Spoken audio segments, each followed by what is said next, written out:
Shock Monkey Radio is created by adults for entertainment purposes. The views and opinions expressed here do not reflect the sponsors or FXPG Public Radio. For additional information, refer to the U.S. Bill of Rights. Stand warned.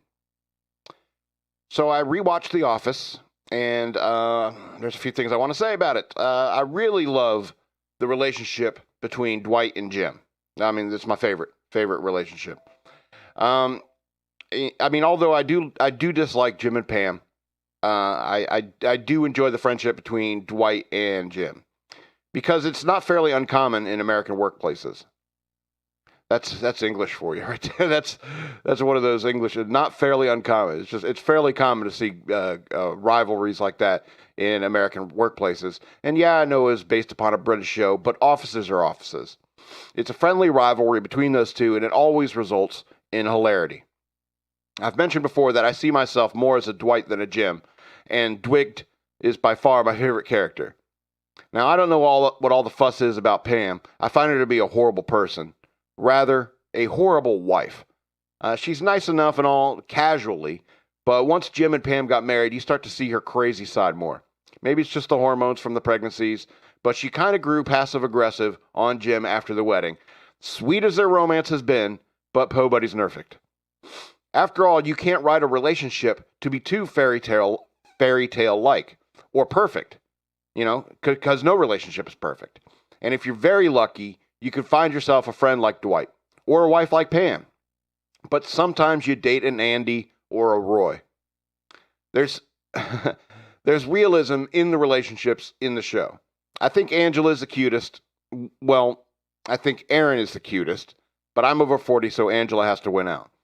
I would have to nip that cat nonsense in the bud, though. It's unhealthy to own more than one cat. They are disgusting and dirty creatures anyway. I get it. They cuddle the best. They purr. I know the appeal. But having more than one cat is insane. You'll end up like Angela, licking them and hissing at bad cats like a crazy person. I love her tight ass and her tight ass nature. Women like that are usually freaks in the bedroom. Plus she's petite, and I love them tiny women. Like I said, Erin is super cute, but a little too dumb for my taste. Even if she is cute as a button while being an idiot, over time it would wear on me.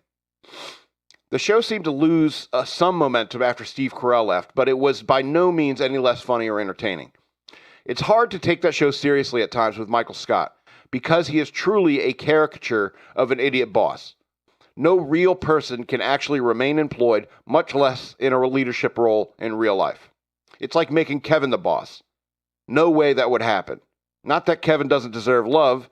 He really macked on that one homely woman when saying, "I get really nervous when talking to pretty women. Feel how sweaty my hands are." Kevin's got game. Sinking shots when no one else is looking. Oscar is a nice enough guy, but sleeping with Angela's husband, regardless of the fact that the state senator was gay, that's wrong. He should have been man enough to tell Angela that the senator made a pass at him. That's the only honorable thing to do in that situation. But he's a classic Democrat. He thinks he's smart, but all he does is prove that idiots can be educated and not really become smart. And he's gay, and gay people feel like they should be Democrats. Sorry, conservative gays, but I know you're out there, but let's face it, most of you are liberals.